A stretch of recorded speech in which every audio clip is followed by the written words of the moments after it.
আসসালামু আলাইকুম। সবাই কেমন আছেন? আশা করছি সবাই ভালো আছেন। জীবনের রাস্তা কখনো শেষ হয়ে যায় না, কারণ আমরা জীবনে যতই চলতে থাকব কোনো না কোনো রাস্তা বেরই হবে। আমাদের এমন এমন সময় আসে যখন আমাদের মনে হয় যে আমরা মনে হয় এই পর্যন্ত এসে আর চলতে পারবো না, হয়তো এখানেই সব শেষ। কিন্তু আপনারা দেখবেন কোনো না কোনো রাস্তা অবশ্যই বের হয়ে যায়। আল্লাহ পাক মানুষকে দুনিয়াতে পাঠাইছে, যত কঠিন মনে হয় আমাদের কাছে তার থেকেও বেশি সহজ দুনিয়াটা। যদি আমরা সহজভাবে সঠিকভাবে সেটার প্রয়োগ করতে পারি, সেটা আমরা চলতে পারি। আল্লাহ পাক দুনিয়াতে মানুষকে পাঠাইছে সম্ভাবনা দিয়েই। একটা দুয়ার বন্ধ হয়ে গেলে হাজারটা দুয়ার খোলা থাকবে।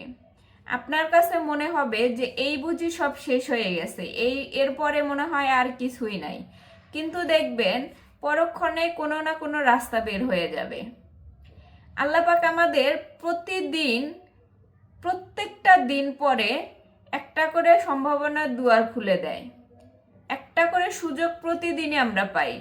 সেটা হচ্ছে আগামীকাল। আমি যদি বেঁচে থাকি, আপনি যদি বেঁচে থাকেন, তাহলে দেখবেন আপনার জন্য একটা সম্ভাবনার দুয়ার হচ্ছে আগামীকাল, যেখানে আপনি আজকের কাজটুকু শেষ করলে আপনি যদি বেঁচে থাকেন, আগামীকাল অবশ্যই আপনি কোনো না কোনো রাস্তা পেয়ে যাবেন।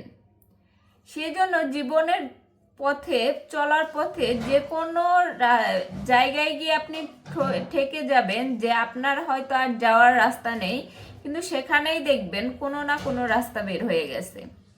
এই জন্য নিজেকে সবসময় প্রস্তুত রাখুন যে যে কোনো পরিস্থিতি হোক না কেন, আপনি সেটার মোকাবেলা করার জন্য সদা প্রস্তুত থাকলে আপনি কখনোই হারবেন না।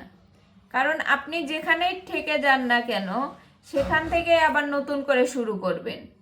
কারণ আল্লাহ পাক নতুন করে শুরু করার জন্যই মানুষকে পাঠাইছে।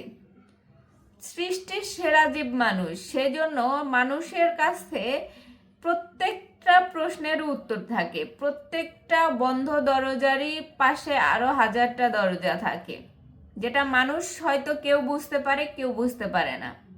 তাই আপনার সামনে কোন দরজাটা আছে, আপনি কোন দরজাটা খুলবেন, সেটা একান্ত আপনার ব্যাপার।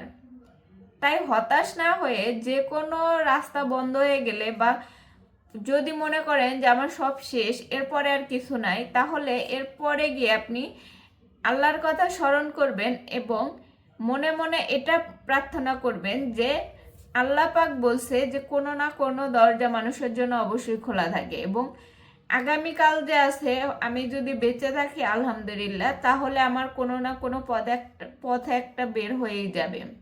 সেই পথটা ধরে আমি যেন এগোতে পারি, এই দোয়া পড়ে যখন ঘুমাবেন সকালবেলা দেখবেন যে আপনার সব দরজা খুলে গেছে। তাই জীবনের প্রতি হতাশ না হয়ে সম্ভাবনার দরজা খোলার জন্য সদা প্রস্তুত থাকবেন। সবাই ভালো থাকবেন, সুস্থ থাকবেন। আল্লাহ হাফেজ।